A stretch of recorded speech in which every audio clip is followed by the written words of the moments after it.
kejadian atau mungkin kemalangan mungkin yang menimpa kita itu kita anggap sebagai kemalangan karena kita yang menganggap itu kemalangan. Iya. Ya kan? Tapi kalau di balik kemalangan itu kita tetap berusaha melihat sisi positifnya. Kita memilih untuk melihat apa yang biasanya orang bilang kemalangan menjadi ya kejadian aja biasa. Ya, masalah itu kayak koin. Jadi di satu sisi kita bisa lihat itu sebagai masalah, di sisi lain kita bisa lihat itu sebagai kesempatan. Ya. Pertanyaannya adalah kita milih ngelihat dari sisi yang mana.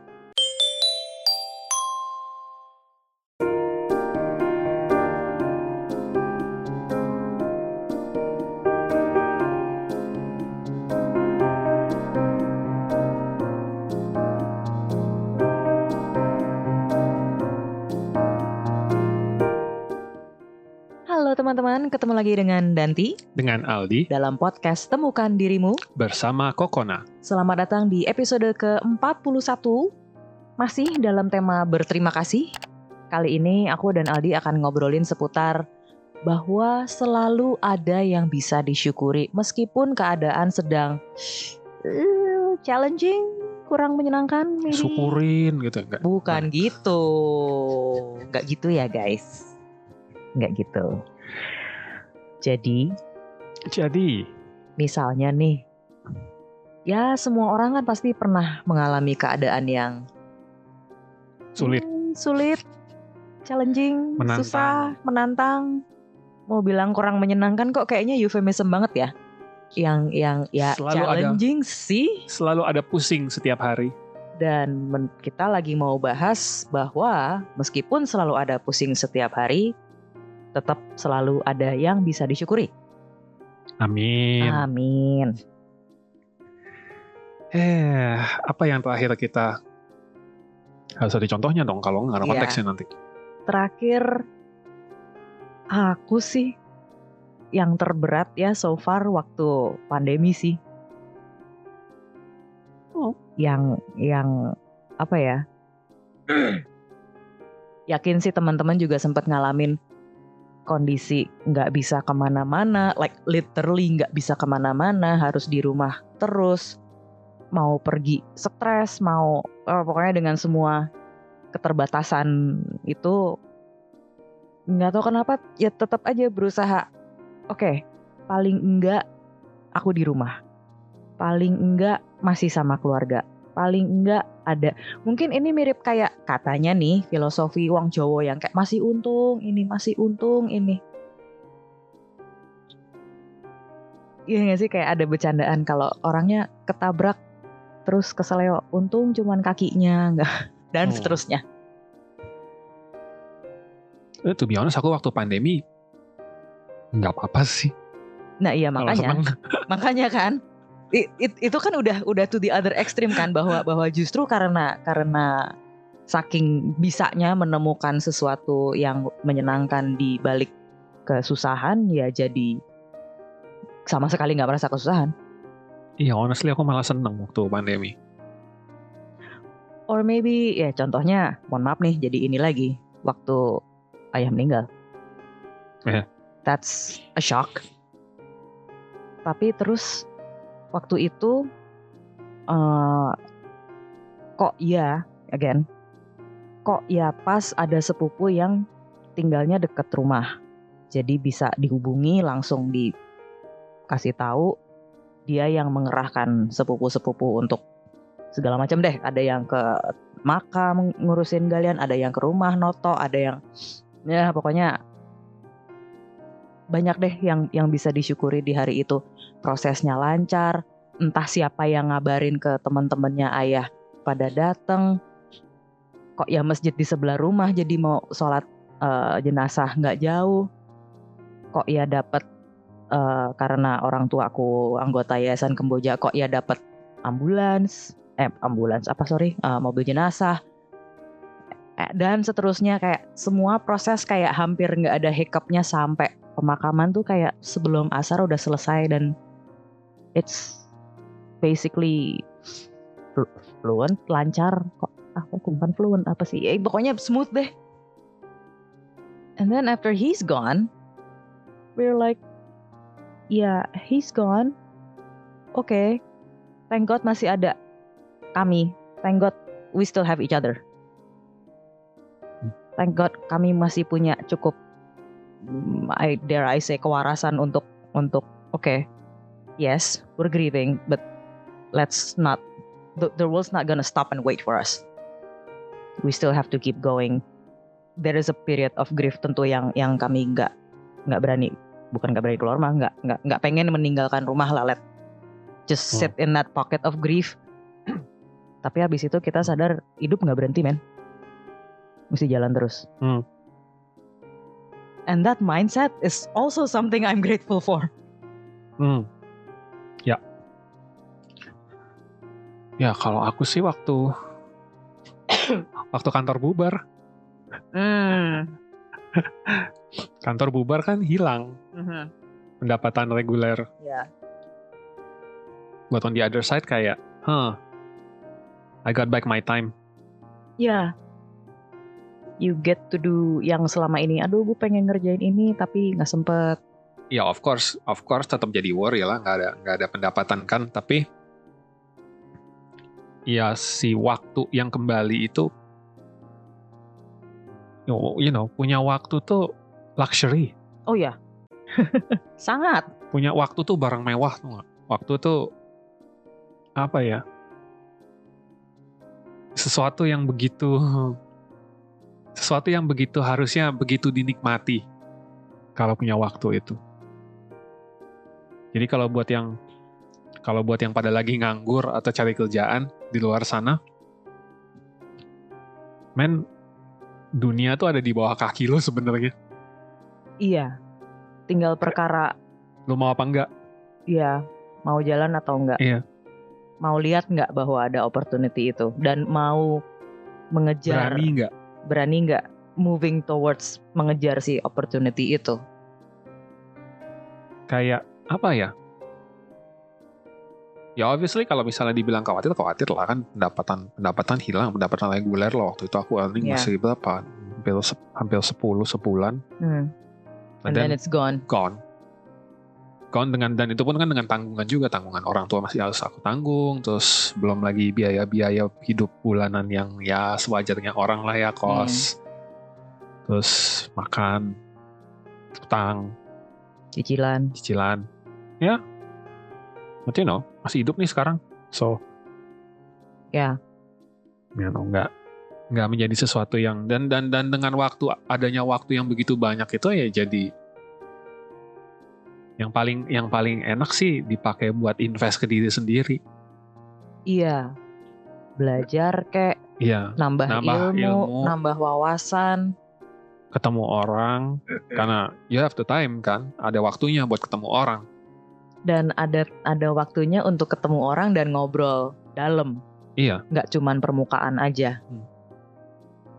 Kalau kita lagi sibuk kerja kan nggak ada, menurut aku nggak ada waktu untuk actually networking yang benar gitu. Kalau networking yang cuma sekedar di kantor ketemu orang gitu, itu kan, ya. I actually have something to say about networking, but let's save it for another episode. Itu entah deh, beda itu topik. Beda urusan.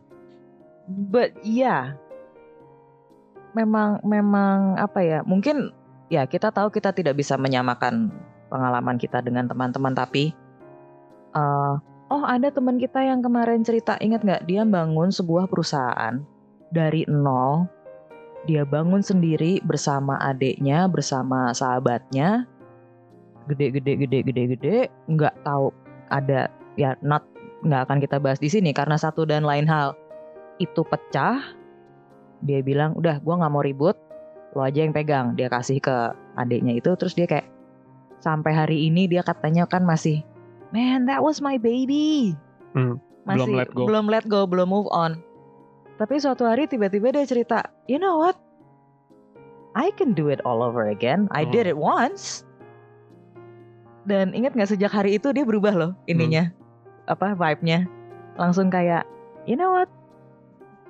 I'll just start over. Ya, kesulitan itu kan it's a matter of perspective sebenarnya.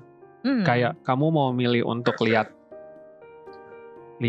sisi negatifnya yang begitu membebani istilahnya. Kalau dipikir beban gak ada habisnya kali ya. Tapi kalau kita milih untuk melihat positifnya gitu, apa yang kita dapat dengan hilangnya sesuatu itu selalu ada. Iya.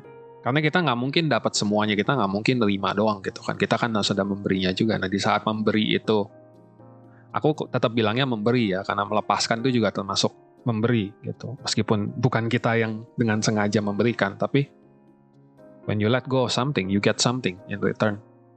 Ya aku mikirnya kayak laci pakaian. Kalau udah kepenuhan, nggak muat dimasukin barang apapun. Ya mau nggak mau harus ada yang dilepas, decluttering kata anak zaman now ya, yang udah nggak muat, yang udah nggak ini balik lagi ke episode pertama kita nggak sih, legowo dan cleaning out all our baggage ya, semua ajaran kita kan memang prinsip dasarnya itu. Kembali ke legowo. We should write a book on that or something. But anyway, we should write a book. Iya. Lanjutannya adalah dengan melet go sesuatu pun bukan berarti kita ngelego nggak mau lagi, enggak. Let's say beneran baju nih, aduh ini baju dulu aku sayang banget, ketahuan udah sampai belel kan, tapi masa iya mau dipakai terus, udah nggak muat juga, ya sudah, terima kasih sudah menemani hari-hariku, now I can either donate you or dijual, atau ya memang sudah harus waktunya menjadi kain pel kali, but yeah, it tetap berterima kasih sama baju ini. I sound like Marie Kondo. Which is surprisingly, Marie Kondo juga belakangan lagi nggak decluttering begitu. Percaya nggak percaya? I read an article the other day bahwa dia sedang tidak dalam fase itu karena dia baru punya anak and it's impossible to do that. Iya. Gitu. But then back to the topic. Aku pengen ngebahas apa? Kayak kamu tadi cerita teman kita dengan dia melepaskan, bukan cuma sekadar melepaskan lah ya, dia berterima kasih sebenarnya itu setengahnya. Karena dia mengakui bahwa yang kemarin memang sudah lewat, aku sekarang masih hidup, thank God aku masih ada, and then dia move on dengan dia bilang ya udah, ayo mulai lagi. Terus vibe-nya dia berubah kan, vibe-nya dia berubah jadi sesuatu yang lebih, intinya apa ya, lebih nggak stres. Iya, lebih ringan kalau aku bilang. Kayak rasa terima kasih itu, especially di momen-momen yang lagi sulit, itu benar-benar ngilangin beban. Oh enggak, itu benar-benar ngilangin semua beban yang ada di dalam diri kita, mau itu akhirnya menjadi stress level atau apapun, mental health-nya juga jadi lebih sehat. Iya, jadi enteng. Karena begitu ada pengalaman, again ini kebaliknya ke persepsi ya, kejadian atau mungkin kemalangan mungkin yang menimpa kita itu kita anggap sebagai kemalangan karena kita yang menganggap itu kemalangan. Iya. Ya kan? Tapi kalau di balik kemalangan itu kita tetap berusaha melihat sisi positifnya, kita memilih untuk melihat apa yang biasanya orang bilang kemalangan menjadi ya kejadian aja biasa. Ya, masalah itu kayak koin. Jadi di satu sisi kita bisa lihat itu sebagai masalah, di sisi lain kita bisa lihat itu sebagai kesempatan. Ya. Pertanyaannya adalah kita milih ngelihat dari sisi yang mana. Masalah itu cuma masalah kalau kita nggak begitu masalah. Makanya kan kayak aku nggak ingat di podcast yang mana. Iya pernah. Aku pernah nyebut bahwa kalau kamu diajak berantem sama orang, itu hanya akan menjadi masalah kamu kalau kamu ladenin. Iya betul.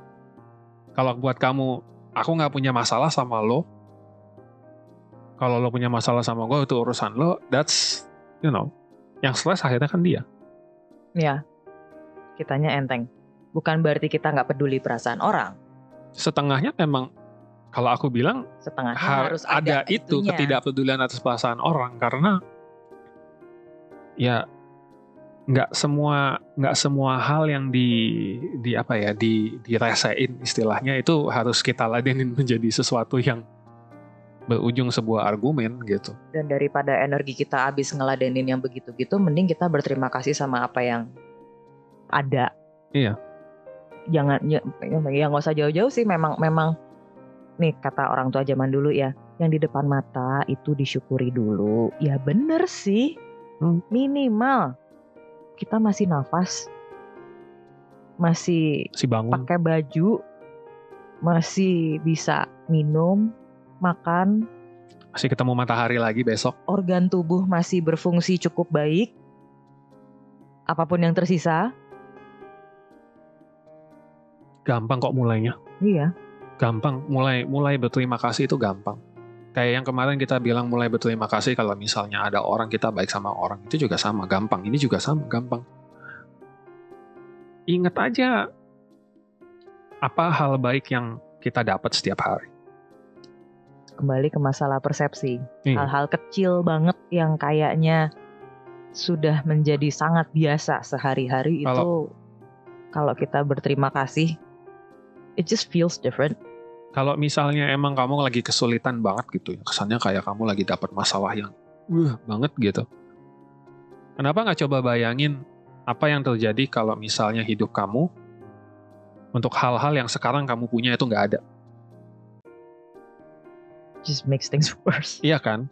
Dan justru harusnya itu menjadi sesuatu yang bisa menjadi fondasi kita untuk be grateful sama apa yang kita punya sekarang. Gitu loh. Kayak buat orang-orang di luar sana yang mungkin lagi entahlah, aku nggak bisa ngebayangin masalahnya apa, aku juga nggak mau berasumsi gitu.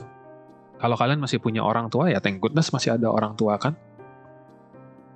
Aku nggak bilang maksudnya kalau masalah finansial masih ada orang tua terus ada yang bayarin, nggak gitu, tapi you know, kan paling nggak kalian punya tempat buat sharing. Syukur kalau orang tuanya bisa diajak sharing gitu ya. Kalau kalian masih ada atap di rumah, di atas kepala kalian gitu kan, masih bisa makan yang cukup wajar setiap hari.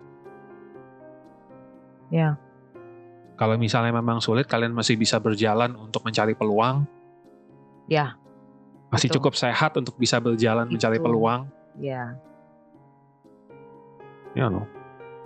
Masih punya kuota buat browsing internet, cari lowongan kerjaan. Bisa nebeng wifi mungkin di suatu tempat. Masih punya akal sehat. Ya, gratitude is about perspective. It's kalau mau mikirin utang gue banyak banget ya, semua orang punya utang bro, sis, ya kan? Ya. Nggak bakal dikemana-manain juga itu. Dan intinya adalah kalau kita emang yang dicari adalah sesuatu yang untuk disyukuri, nanti ketemu. Tapi kalau yang dicari adalah sesuatu yang untuk disesali atau dikeluhkan, ya ketemunya keluhan terus. Dan kayak kalau misalnya emang lagi ngerasain masalah gitu, instead of mikir bahwa oh ini bikin gue repot banget, kenapa nggak mikirnya jadi dirubah kayak kalau gue bisa lewat ini, berarti gue jadi orang yang lebih baik, jadi orang yang lebih lengkap, jadi orang yang lebih kuat, jadi orang yang lebih you know, di-treat aja kayak challenge gitu. Jadi kalau di-treat kayak challenge kan kita pada akhirnya punya goalnya dong. Goalnya kan adalah untuk bisa nyelesain masalah ini gitu. Untuk naik level. Kalau diumpamain jadi game gitu ya, ini kan ada challenge. Tapi not even nggak perlu jauh-jauh mikirin untuk naik level, mikirin aja untuk menyelesaikan masalah ini dengan baik. Itu seharusnya udah menjadi satu goal yang wajar gitu. Masa sih masalahnya nggak diselesain? Kemarin apa berapa hari yang lalu aku pas lagi scrolling ada yang posting cuman putih ada tulisannya setiap kesulitan adalah pelajaran. I agree. Oh ya. Aku lupa siapa yang nulis. Kalau ada di antara penonton pemirsa yang menulis, thank you. I'm with you. Setuju banget. Yeah. Sama juga dengan aku lupa aku ngomong ke siapa gitu. Dia cerita nyesel karena membuat keputusan besar yang terus 2 tahun kemudian dia sadar keputusannya salah, lalalala. And then she went on the spiral of why, ya tahu gitu gini. I'd say, ya keputusan adalah keputusan yang kamu buat pada saat itu. No regrets, just lessons learned. Dan thank God for that lesson learned, nggak sih? Kayak tadi perkara teman kita yang dia sudah mengalami jatuh bangunnya, membuat perusahaan dari nol sampai gede, sampai sukses. Itu apa nggak pelajaran semua isinya? Itu apa nggak upskilling semua di dia? Ya bisa lah dia bikin lagi, dia udah punya know-how-nya, dia udah mengalami. Kalau kamu udah mulai pakai argumentasi yang ya tahu gitu gue, ya lu nggak tahu waktu itu, man. Ya, exactly. Waktu lu bikin keputusan apapun itu lu nggak tahu lu. Iya. Yang hal-hal yang lu tahu sekarang tuh lu nggak tahu. Jadi what's the point nyeselin itu gitu. Dan lo nggak akan pernah tahu lu butuh informasi itu pada akhirnya, karena apa? Nggak kalah kepikiran juga. Sekarang tinggal kembali ke tema kita ya. Kita sudah tahu apa yang kita punya, apa yang kita miliki, apa yang ada di sekitar kita. Alangkah baiknya kalau kita membuat keputusan untuk berterima kasih akan semua hal itu. Dan itu gampang kok, karena kalau misalnya dipikirin ya, gue bisa berterima kasih atas apa sih, ini argumentasi orang biasanya. Gue bisa berterima kasih atas apa sih di hidup gue sekarang, orang hidup gue lagi susah. Men, hal-hal kecil aja deh. Lo masih melek. Iya kan? Lo masih melek, lo masih nafas. Kalau lo masih bisa makan siang, syukur. Lo masih dapat air bersih, lo masih bisa mandi. Masih punya temen. Yap. Iya kan? Dan itu kalau misalnya emang kerasa kayak dikit banget gitu ya. Apa ya? Aku kayak mau bilang, lo hidup yang lo punya sekarang ini, jangan lo anggap enteng. Jangan lo anggap remeh, jangan lo ambil begitu aja. Nggak grateful gitu loh, artinya kayak take it for granted akhirnya. Iya. Buat orang-orang yang lagi mengalami kesulitan, pikirin deh. Kalau misalnya lu tukeran tempat sama orang lain itu mungkin they'll do anything untuk bisa ada di posisi lo. Kadang-kadang hidup yang kita keluhkan itu sedang dipengenin sama orang. Ini kayak, ini gampang lah, ambil buku kecil, buku kertas kayak apa gitu, mulai journaling aja. Hari ini gue berterima kasih atas ini. Besoknya lagi, hari ini gue berterima kasih atas ini. Besok lagi tulis lembar demi lembar. Banyak loh. Pada akhirnya banyak. Dan kalau misalnya kamu udah mulai nulis 1, 2, 3 gitu ya, kamu akan tergerak untuk nulis lagi nih, bawahnya ada apa lagi. Gak mungkin berhenti cuma 3. Ternyata banyak. Iya. Dan memang banyak. Dan apa yang kamu terima kasihkan hari ini, apa yang kamu syukurin hari ini, besok bisa kamu syukurin lagi. Boleh kok diulang. Boleh diulang. Gak ada yang larang. Justru berterima kasih yang berulang terhadap hal yang sama, itu kan jadi apresiasi ya. You appreciate it more and more every day, and you lebih tidak mungkin, you're less likely untuk menganggap remeh hal itu.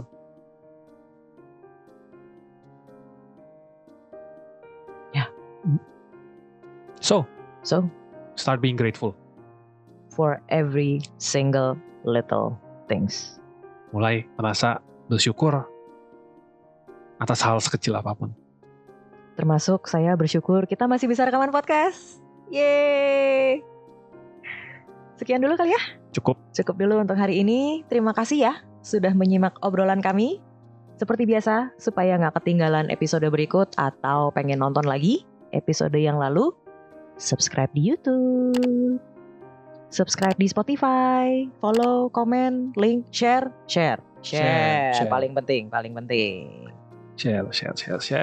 Kalau apa ya, mau tahu lebih banyak lagi mengenai Kokona, bisa kita punya Instagram @kokona.id, atau mau ajak collab, mau curhat, mau konsultasi, boleh.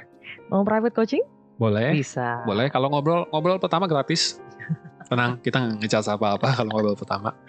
Boleh di email ke admin@kokona.id atau di WA ke 0877, ya kan? 877 8982 2999, 9-nya 3 kali yang ada di belakang itu nanti kita balas di hari dan jam kerja. Oke, sekian dulu. Saya Danti. Saya Aldi. Sampai ketemu di episode berikutnya. Dan jangan lupa setiap hari selalu ada kesempatan untuk temukan dirimu bersama Kokona.